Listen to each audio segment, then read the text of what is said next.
Dude, what is up with you? Why are you so weird? Why are you so weird and creepy? The janitor here or something?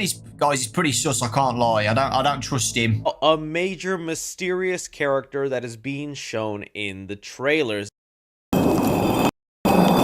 So with the recent release of the FNaF 2 movie, many have questioned, including some of the people I included in the intro, who is this character in the FNaF 2 movie? And this has been something that's been intriguing me for ages. I've had it written down in my notes forever that I want to make a video on him. So I think it's finally time, now that he's officially appeared in a trailer. So I think it's time I talk about him. Of course, the most obvious answer would be Jeremy Fitzgerald. He's the FNaF 2 guard before Mike, who is Fritz Smith in the games. And sure, this does seem likely. We had a night guard in the first movie who was killed off in the opening. Shout out to that guy, by the way. It's amazing. But it's not exactly far-fetched for them to kill off this night guard. But I really do doubt this. In every trailer we haven't seen really any footage of him dying. Bear in mind, every other character that comes to this pizzeria, we have seen footage of their death. And he seemed to be acting really mysterious in the San Diego Comic-Con panel. And in the new trailer, we hear him say, "Half of this town will be dead by morning."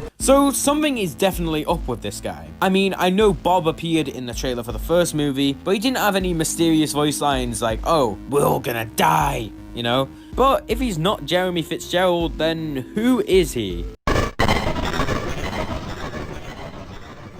Okay, so this one I personally don't believe in, but I have to cover it. So Sammy Emily is a member of the Emily family, introduced in the Silver Eyes, where Charlie believes that William kidnapped Sammy instead of her, and Sammy is still around somewhere, probably. It's not exactly mentioned in the book.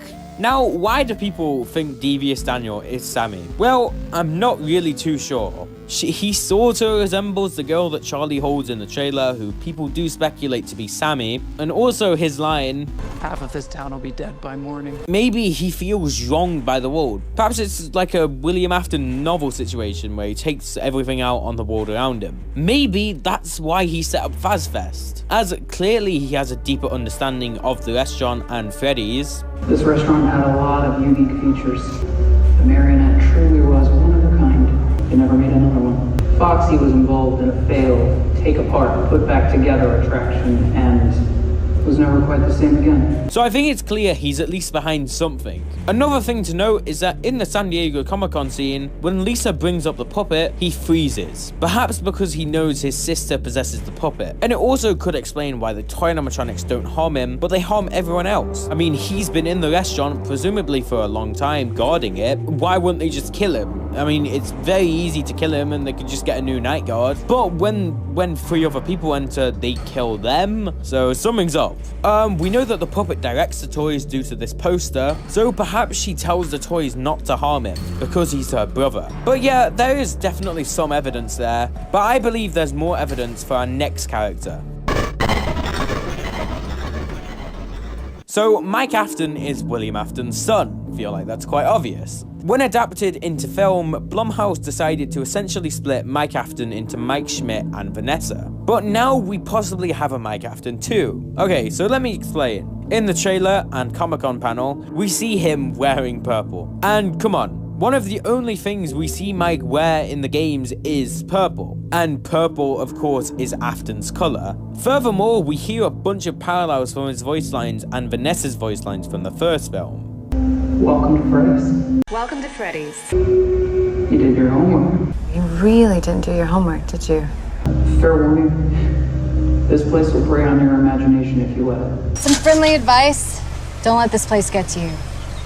Just do your job and you'll be fine. So obviously there's a connection there, but could this just be a coincidence? Well, you could think this and you'd be justified, but it's not just this. See, during Vanessa's flashbacks, we see multiple family portraits in the Afton house, but in one of these portraits, we see not 1, but 2 children. Now, who else could this be? Vanessa is obviously representing Elizabeth from the games. Crying Child is possible, but it's unlikely. We haven't seen any Fredbear's footage from FNaF 2. I feel like it would be kinda based around that. Also, the crying child needs Michael Afton to bully him. That's why he's crying, of course. So who else could this be then? You know the answer, it's Michael Afton. his behavior in this film kind of reminds me of Elizabeth Afton from the novels, trying to impress his father, perhaps by killing half the town using his animatronics and the same methods that he used to use. Maybe he hopes to like gain redemption from his father. We know via the description of the trailer that Freddy's became an urban town legend thing. And what if he hears about it and then signs up for a position remembering his past? Maybe it could be like a sister location parallel where he's also hallucinating William Afton just like Vanessa is.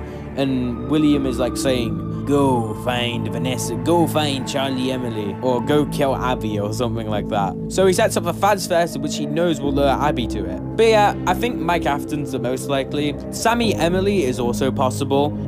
Give me your thoughts in the comments below. This has been that one FNaF guy, signing off.